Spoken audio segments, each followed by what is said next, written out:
पोते को कम से कम मुझे वापस दिलवा दिया जाए किसी भी तरीके से। उनका पोता जो इनका है वो इन तक पहुँचे, यह व्यवस्था सुनिश्चित होनी चाहिए। अपनी माताजी के लिए, अपने पिताजी के लिए अपने वेतन को भी किया है 7 तारीख को। उनका मजाक उड़ा के रख दिया है।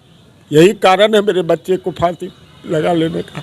वो संदेश दे के गया है कि कम से कम दूसरा अतुल सुभाष नहीं फांसी पर चढ़े, इसलिए वो अपना बलिदान दिया है देश के लिए।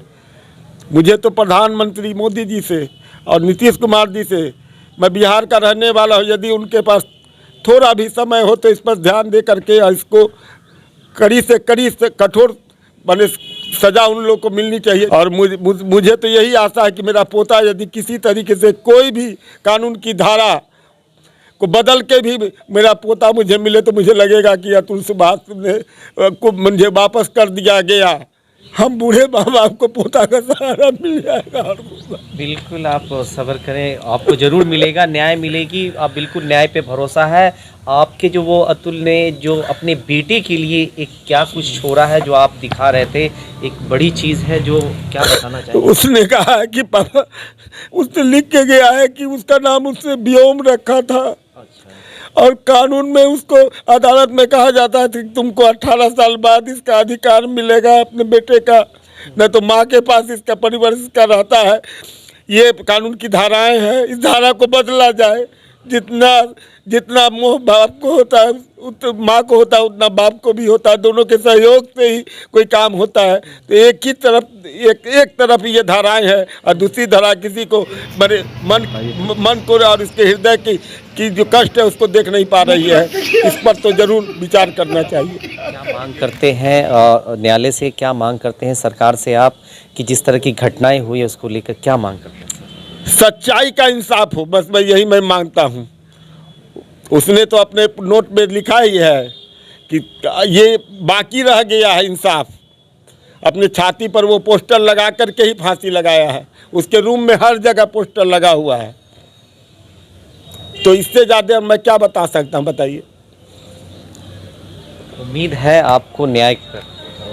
हाँ, मुझे पूरा भरोसा है। पोते को कम से कम मुझे वापस दिलवा दिया जाए किसी भी तरीके से। उनका बहुत बड़ा उपकार होगा। यानी कितने अतुल काल कबलित हो गए होंगे इस धाराओं के दुरुपयोग के कारण, जिसका रिकॉर्ड उनके पास होगा।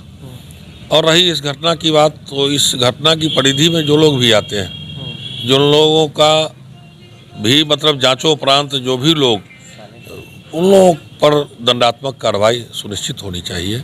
और रही बात कि क्या उसके साथ हुआ और कौन कौन व्यक्ति इसमें दोषी हैं, इसके लिए खुद मृतक ने अपने सुसाइड नोट्स में विस्तृत विवरण उसका दे दिया है। तो अब बताएं कि उस सत्य से ऊपर क्या सत्य हो सकता है, जो अपने जान देने के, अपने माता पिता के प्रति इतना अच्छा भाव रखने वाला माने मर गया है। बताइए 7 तारीख को उसने अपनी माताजी के लिए, अपने पिताजी के लिए, अपने वेतन को ICICI में आपने अभी देखा है कि उसने FD किया है 7 तारीख को।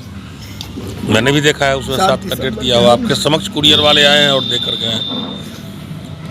तो वह व्यक्ति कहीं से भी, और हम लोग तो इसलिए मर्माहत है, खास तौर से आप जानिए कि होनहार लड़का जो हमारे समाज का इस अपूर्णीय क्षति को माने पूरा कर पाना बहुत कठिन है। पोता जो इनका है वो इन तक पहुँचे, यह व्यवस्था सुनिश्चित होनी चाहिए। पोते की भी मांग कर रहे हैं। अब देखना है कि न्यायालय में जब ये मामला है तो न्यायालय इसको लेकर क्या कुछ करती है। कर्नाटक से लेकर समस्तीपुर तक हर जगह जो है लोगों के अंदर चर्चा का विषय बना हुआ है कि आखिर आज तक आपने ऐसा नहीं देखा होगा कि मरने से पहले कोई इंसान जो होता है कि 24 पन्ने का सुसाइड नोट छोड़ता है, कई लगभग 50 मिनट तक वीडियो बनाता है और अपनी जो दिल की बात होती है वो बात उस पूरे वीडियो के अंदर रखा जाता है। कहा जाता है कि आखिर उनके साथ क्या कुछ घटनाएं घटी है। इन सभी मामलों को लेकर अब लोगों में चर्चा बना हुआ, लोग इन बातों को देख रहे हैं और लगातार लोग न्याय की तरफ एक आस लगाए बैठे। से कैसर खान।